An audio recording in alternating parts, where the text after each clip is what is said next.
petit peu de cette maison que l'on appelle la maison Penano. Et Penano vient du breton Penanaot qui signifie la tête de la grève.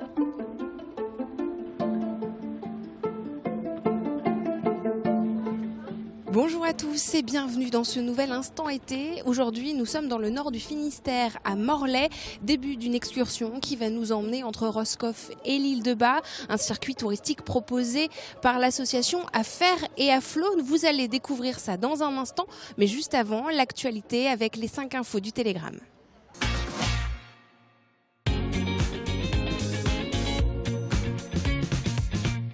Un coup de feu a été tiré en plein centre-ville de Brest hier soir vers 23 h.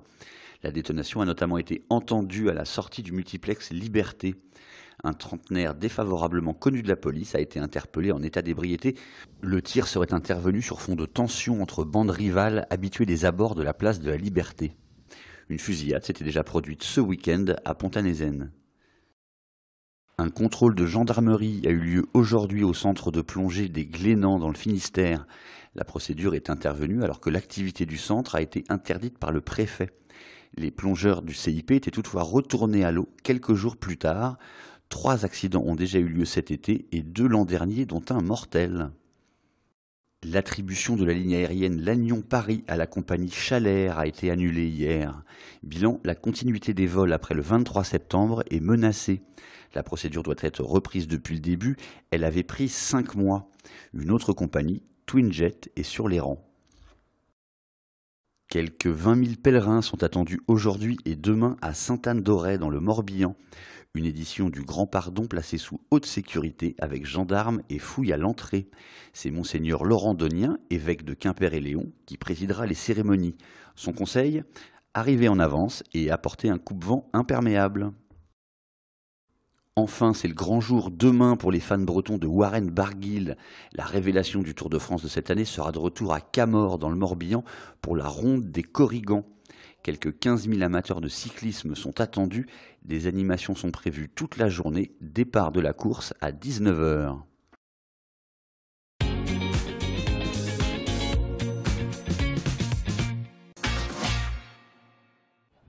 L'eau de votre plage est-elle de bonne qualité? Pour le savoir, l'Agence régionale de santé de Bretagne effectue des prélèvements comme ce matin sur la plage de Berthaume à Ploubon-Velin. Une opération nécessaire, une eau de mauvaise qualité présente des risques pour les nageurs. Alors le risque, il va être plutôt, on est plutôt sur des symptômes dits digestifs. On peut avoir des maux de ventre, des vomissements et également on va être sur l'infection de tout ce qui est la sphère ORL, c'est-à-dire dans les oreilles, le nez et puis le larynx. Ces symptômes sont causés par les bactéries Escherichia coli et des entérocoques intestinaux. Le rejet d'eau usée dans la mer ou la proximité d'exploitations agricoles sont la cause principale de leur apparition. Le prélèvement est numéroté puis envoyé en laboratoire pour y être analysé. Donc je vais prélever à partir de l'échantillon 18 ml. Et donc je vais répartir ma dilution à l'aide d'une micropipette. Le prélèvement passe ensuite 36 heures dans une étuve à 44 degrés. Les bactéries y prolifèrent et libèrent ce composé fluorescent. L'eau est désignée comme mauvaise si on compte plus de 40 puits fluorescents pour la bactérie Escherichia coli et 17 pour les entérocoques intestinaux. En 2016, 67 plages sur les 590 sites bretons ont été désignées de mauvaise qualité. 29 ont fait l'objet de mesures d'interdiction temporaire de la baignade. Si vous souhaitez connaître la qualité de l'eau de votre plage, tous les résultats sont consultables sur le site du ministère de la Santé. Les aventures de Tom de Corbie, le créateur de robes installé dans le Morbihan, ne cessent de se développer. Il avait créé la robe de la dernière Miss Bretagne pour le concours Miss France et, il y a quelques semaines, le comité Miss France lui a commandé de nouvelles tenues de gala. La robe Miss Bretagne, c'était par le biais d'un concours, donc là, voilà, c'était différent. Mais là, le fait que le comité Miss France décide de m'appeler et de me mettre à l'honneur, c'était une reconnaissance sur mon travail en plus. Ils m'ont appelé et puis ils m'ont dit, voilà, on a un thème qui est le Japon, et puis tu te lâches, tu fais ce que tu veux, tu nous fais des tenues de gala qui représentent ton savoir-faire et puis en même temps qui représentent Miss France. Entre deux robes de mariée, il n'a eu que quelques jours pour créer gracieusement ces 4 tenues. On dort pas beaucoup. On commence la journée à 8 h le matin, on la finit à 1 h et puis voilà. Et on travaille beaucoup. C'est le reste des tissus Miss France. J'ai eu le privilège de quand même pouvoir les garder. Donc, enfin les chutes. Donc voilà, c'est les tissus qui sont utilisés sur les kimonos des dauphines de Miss France, voilà, sur le thème du Japon. Donc. Et pendant que vous profiterez peut-être des plages, Tom de Corbie confectionnera les commandes de ses clientes tout l'été. Alors là, je travaille sur la robe de mariée d'une cliente qui vient la semaine prochaine pour son essayage. J'en ai 5 plus celle-ci, donc les 5 autres sont presque complètement finis. Les tenues de gala Miss France sont à voir lors des représentations à venir des Miss. Les robes et accessoires de Tom se dessinent quant à elles au fil des jours et de ses inspirations.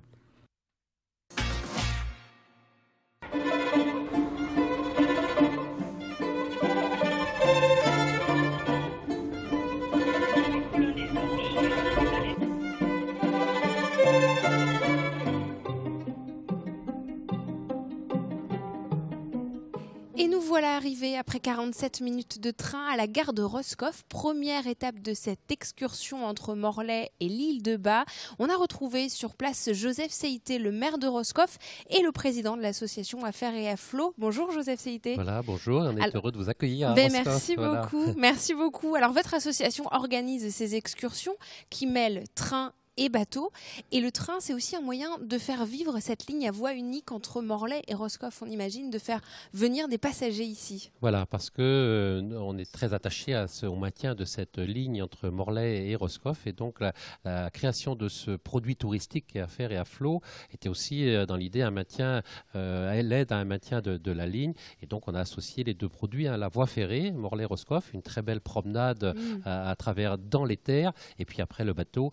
On retourne sur la mer pour retourner sur Morlaix. Et c'est un produit qui plaît beaucoup aux vacanciers et puis aux locaux aussi d'ailleurs, donc voilà, qui se porte très bien. Oui, parce que si vous vouliez faire venir des passagers, Joseph Seïté, c'est que cette ligne entre Morlaix et Roscoff, elle est menacée aussi. Aujourd'hui, toute l'inquiétude est là, quoi. Le produit touristique Affaires à Flot se porte bien, la ligne aussi est active, mais voilà, l'inquiétude est sur la fermeture de cette ligne. Aujourd'hui, le train met 3 quarts d'heure pour venir de Morlaix à Roscoff parce qu'il a été ralenti pour des raisons de sécurité. Là, on nous parle de fermeture de la billetterie sur Roscoff. Tous les signes avant-coureurs d'une fermeture de cette ligne. Et donc, nous, on veut absolument la maintenir. Justement, combien de visiteurs chaque année empruntent cette ligne alors ? Là, on est à plus de 8000 visiteurs par an et on pourrait, je pense, faire encore mieux si voilà, il y avait plus de TER. Et souvent, c'est un peu compliqué d'avoir le nombre de machines.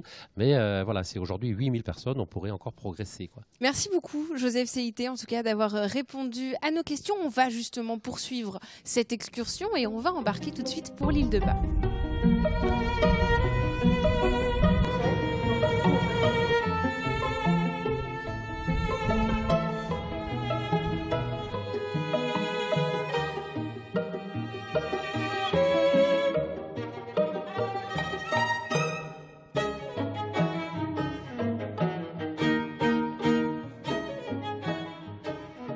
Et nous sommes maintenant avec Marielle Leboeuf-Proust. Nous poursuivons notre excursion avec l'association Affaires et à Flot. Alors après le train et l'île de Bas, nous sommes maintenant en mer sur la rade de Morlaix. Nous allons redescendre jusqu'à la ville morlaisienne par la rivière.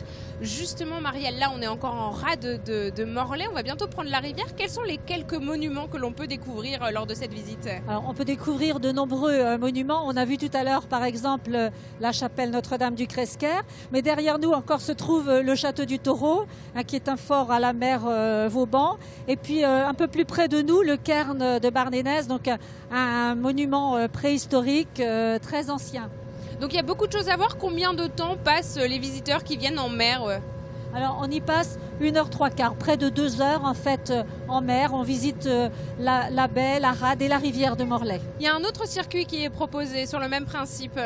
Oui, entre Brest et Landerneau, même principe, du train, du bateau et accompagnement par guide conférencière. Alors il y a aussi des excursions un peu particulières qui vont être proposées aux touristes et aux locaux pendant le mois d'août. Oui, donc quelques journées à thème.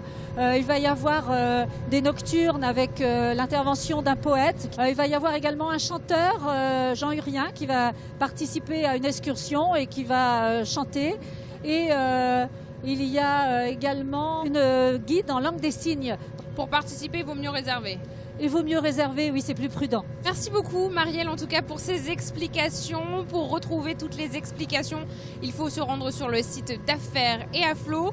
Vous retrouvez cette édition et toutes nos émissions sur les sites de TB Sud et TBO. On se retrouve très bientôt pour un nouvel Instant été. C'était intéressant, on a pu avoir des explications qu'on n'aurait pas eues si on avait fait la visite tout seul. C'est vraiment sur 3 temps parce qu'on a ce chemin de fer, après on a le parcours sur l'île aussi, où c'est encore un autre format de balade. Et puis la dernière partie effectivement en pleine mer. Puis après on arrive, on a l'impression là d'être sur un grand plan d'eau. C'est magique. Mais vraiment très très belle journée. Et oui, même moi qui habite Tréflez, une petite commune pas très loin d'ici, j'ai encore appris des choses bien sûr.